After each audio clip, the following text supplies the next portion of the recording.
cresci ouvindo as pessoas mais velhas dizerem do perigo de nos mantermos alienados, ou seja, desconectados, não acompanharmos o que está acontecendo no mundo, né? E sabemos que isso sim pode ser danoso para alguém que vive num contexto social e não de forma isolada. Mas será que o único perigo é não acompanhar as novidades? Ou será que existe o outro lado da moeda? Eu quero te mostrar, biblicamente, o outro lado da moeda, o perigo das novidades. Este é o assunto da nossa conversa agora. Fique comigo e nos próximos minutos nós vamos falar a respeito disso.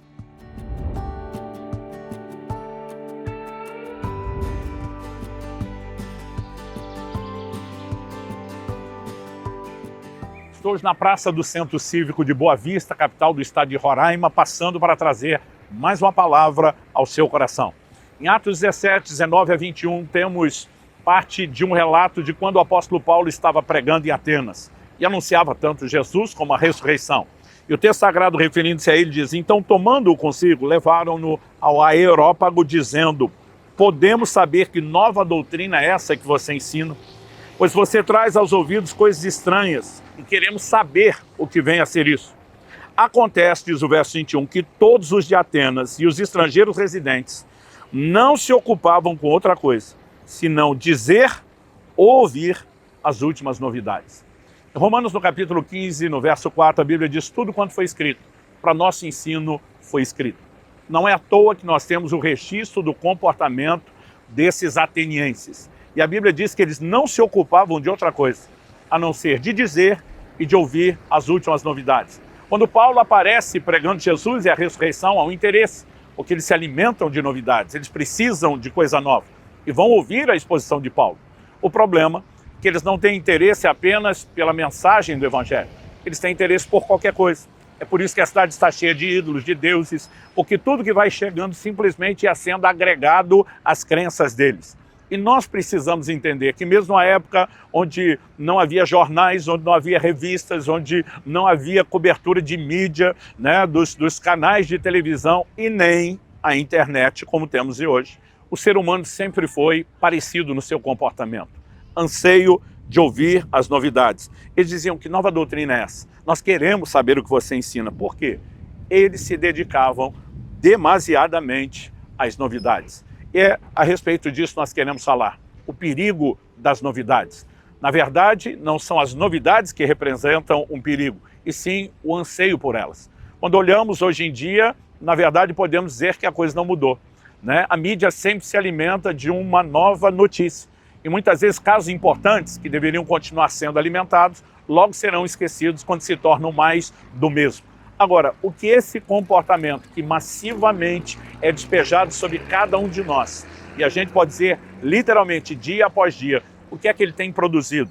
Como isso pode me afetar, né, ou te afetar em relação às questões espirituais? Atualmente, há um transtorno cujo principal sintoma é a ansiedade, sendo denominado por muitos, né, com as siglas que no inglês formam a palavra FOMO, F-O-M-O, que é Fear of Missing Out, ou seja, o medo de perder algo, né? As pessoas dizem que o medo de não acompanhar as atualizações, eventos, né, compele as pessoas a se manter nas redes sociais cada vez mais tempo, né? Essa indústria que fomenta o uso das redes sociais, ela tem um propósito de manter as pessoas cada vez mais presas, até porque vivem da publicidade. E nós precisamos parar para pensar no que isso significa. Mais do que tempo perdido, da má mordomia, do gerenciamento do tempo, né? Como isso pode nos afetar espiritualmente. Quem vive de novidade precisa saber o que está acontecendo. E normalmente essas pessoas não se preocupam em ouvir os dois lados. E esse é o primeiro ponto que eu quero abordar aqui, né? Em Atos, no capítulo 10, nós temos o apóstolo Pedro pregando na casa de Cornélio, a porta do evangelho aberta aos gentios, uma das melhores e mais extraordinárias notícias que poderia chegar à igreja, há de chegar em Jerusalém, e ela chegou depressa, antes mesmo do apóstolo Pedro voltar para casa. Mas quando ele chega, a palavra de Deus nos mostra, né, que havia uma grande confusão. As pessoas estavam já julgando Pedro, julgando o seu comportamento, porque de acordo com a tradição dos judeus, os ritos da lei do Antigo Testamento de Moisés, ele, enquanto judeu, não poderia ter entrado na casa, muito menos comido com gentios. Pedro precisa explicar o que aconteceu. Na verdade, Atos capítulo 11, né, mostra que quando o apóstolo Pedro chega, a Bíblia diz, o arguiram, contenderam com ele. Mas o verso 4 diz assim, então Pedro passou a fazer-lhes uma exposição por ordem. Ele vai dizer, eu estava orando, Deus me deu essa visão. Enquanto eu tentava entender a visão, o Espírito Santo me disse que homens haviam chegado, que era para eu ir com eles, nada duvidando. O homem que os enviou, Cornélio, um anjo, apareceu para eles, dizendo que deveria me chamar, porque eu diria palavras mediante as quais eles seriam salvos. Então, enquanto eu anunciava a Cristo, caiu sobre eles o Espírito Santo, como nós no princípio. E a Bíblia termina esse relato no verso 18, dizendo que os demais, ao ouvirem isso, se acalmaram, glorificaram a Deus. Quando nós falamos de comunicação, seja no casamento ou qualquer ambiente, a gente sempre destaca isso. Sempre existem dois lados. Quem levou a notícia não estava necessariamente mentindo. Pedro tinha mesmo entrado na casa, né, de gentios e comido com eles. Mas ele não tinha a versão completa, ele não tinha todos os fatos. Isso gerou muita confusão. E eu percebo nos dias atuais, né, que nós corremos um grande perigo quando no anseio de novidades, qualquer versão que chega é bem-vinda e nos alimentamos dela. Provérbios capítulo 18, verso 13 diz, responder antes de ouvir é tolice e vergonha. Muitas vezes nós nem indagamos a outra parte sendo acusada ou mencionada de algo e já temos a resposta para ela antes de ouvi-lo. A Bíblia mostra que esse comportamento não apenas é tolice, mas é vergonha. Por quê? É parte de um mecanismo, de um estratagema maligno, né, usado por Satanás para gerar cada vez mais confusão, não apenas entre as pessoas, mas mesmo no reino de Deus. Eu costumo dizer que até os romanos, parte de um império de grande impiedade, cruel, instituiu a crucificação, uma das formas mais cruéis de tortura que precedia a morte e a execução. Eles agiam melhor do que isso. Né? O governador Festo afirmou em Atos 25:16, eu lhes disse que não é costume dos romanos condenar quem quer que seja, sem que o acusado tenha presentes os seus acusadores e possa defender-se da acusação.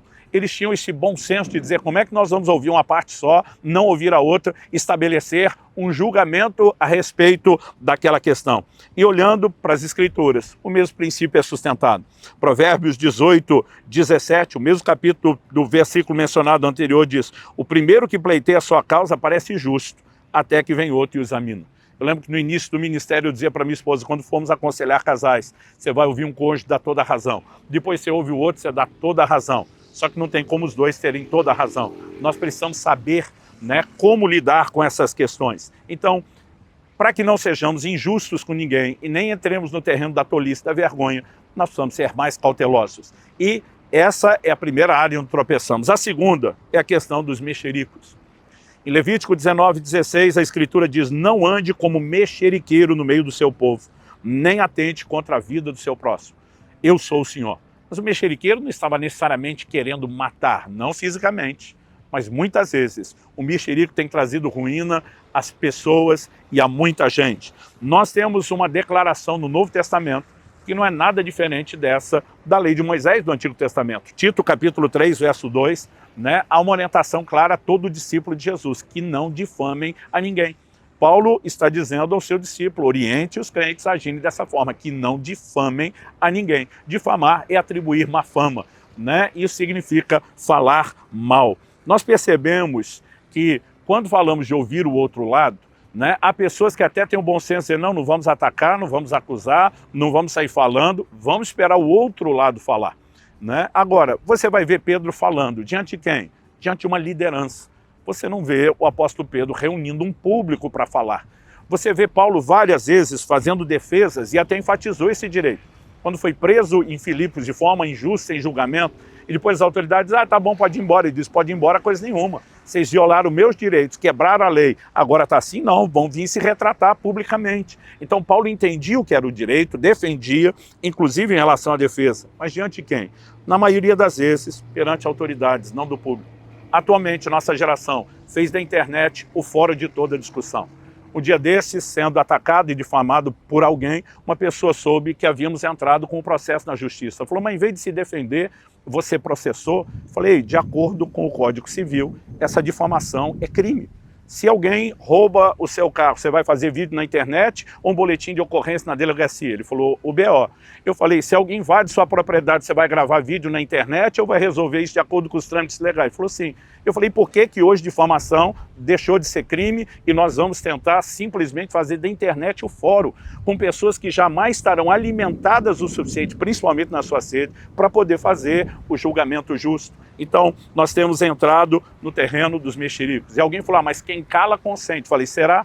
Porque a Bíblia diz que Jesus, quando difamado, não revidava com difamação. Quando ultrajado, não ultrajava. Não se achou o pecado da sua boca. A Bíblia diz que ele se entregava àquele que julga retamente. Prefiro muitas vezes o silêncio da internet do que errar na escolha do fórum. Prefiro confiar no meu justo juiz, prefiro tratar diante das autoridades do que fazer um circo diante de qualquer situação que apareça.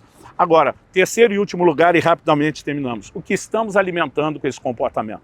Além de uma desordem psicológica, de uma perturbação para a sociedade, né, espiritualmente. Em relação a outros, o problema. Provérbios 26, 20 diz, sem lenha o fogo se apaga, e não havendo difamador cessa a discórdia. Então, quanto mais transmitimos a notícia, mais alimentamos o fogo de algo desnecessário. Segundo, não alimentamos um problema apenas para os outros que estão envolvidos, mas também a nós. Em 2 de Pedro 2, nos versos 12 e 13, a Bíblia diz assim, fala do princípio de semeadura e colheita. Esses, porém, como animais irracionais, está falando da falta de bom senso, sabedoria, seres guiados pela iniquidade, instinto, né? Está falando do seu instinto, que nascem para serem capturados e mortos, como uma referência a qualquer animal que é caçado, falando mal daquilo que não entendem, na sua destruição também hão de ser destruídos, recebendo injustiça como pagamento pela injustiça que praticam. E muitas pessoas não percebem que aquilo que plantam, colhem. Quando a Bíblia diz tudo que o homem semear, também ceifará. Que Deus nos ajude a ter o cuidado de ter não só uma preocupação social, psicológica com o perigo das novidades, mas a não quebrarmos princípios e sabemos que um dia todos estaremos diante do justo juiz. E Jesus falou que nós seremos julgados por toda a palavra que será proferida da nossa boca.